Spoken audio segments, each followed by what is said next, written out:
Pour ce deuxième épisode qui s'insère dans une série dédiée aux impacts de la crise sanitaire de 2020, Télécirque est allé à l'école de cirque Piste d'Azur, à La Roquette-sur-Siagne, pour comprendre ce qui s'est passé lors de ces moments tellement particuliers dans un lieu de formation de cirque.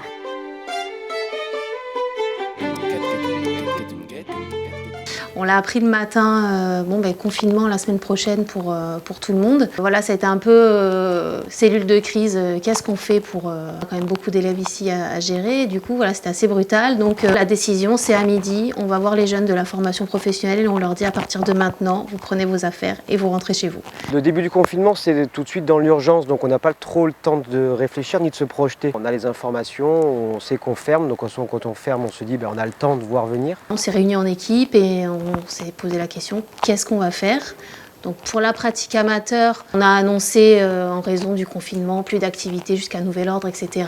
Mais pour la formation professionnelle, c'était, voilà, on a des jeunes en formation pendant 2 ans, ils viennent juste de rentrer. Il faut qu'on continue à faire la formation, il faut qu'on les suive. Donc qu'est-ce qu'on peut mettre en place ? Il y a une sorte de spirale qui s'enchaîne et une suractivité immédiate dès le début du confinement. On a créé tout de suite dans l'urgence une plateforme qu'on a appelée la FAC, la formation artistique confinée. Où on pouvait échanger des contenus, donner des exercices, proposer aussi des bibliographies, des filmographies, des spectaclographies qui puissent aussi se documenter pendant cette période-là. C'était différent, c'était un peu bizarre au début d'attendre le prof sur téléphone et pas parler face à face parce que dans le cirque c'est important d'être là, genre comme ça tu peux montrer tes figures, qu'est-ce que tu vas prendre, où tu as mal et le prof il te dit comment te corriger. Et sur vidéo ou sur téléphone c'est un peu plus difficile. J'ai pas mal vécu cette annonce en fait.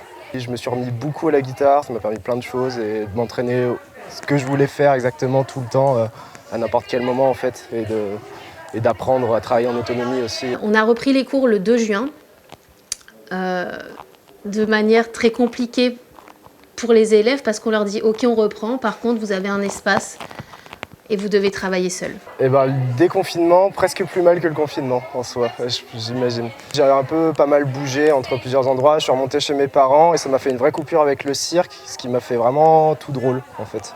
Et de revenir dans un monde où il n'y a pas que des gens qui font du cirque autour de moi et redécouvrir qu'est-ce qui peut se passer. Et puis voir des gens avec des masques, avec des choses comme ça partout autour de moi. Et je trouvais ça presque oppressant. Et puis les médias, je suis revenu dans un monde dans lequel que j'avais quitté en fait pendant 2 mois. Quoi. Est-ce que cette période est négative ou positive ? Je ne sais pas comment le voir pour le moment. On a une contrainte forte. Est-ce que ça va amener une envie décuplée, une motivation, une créativité plus importante ? Il semblerait.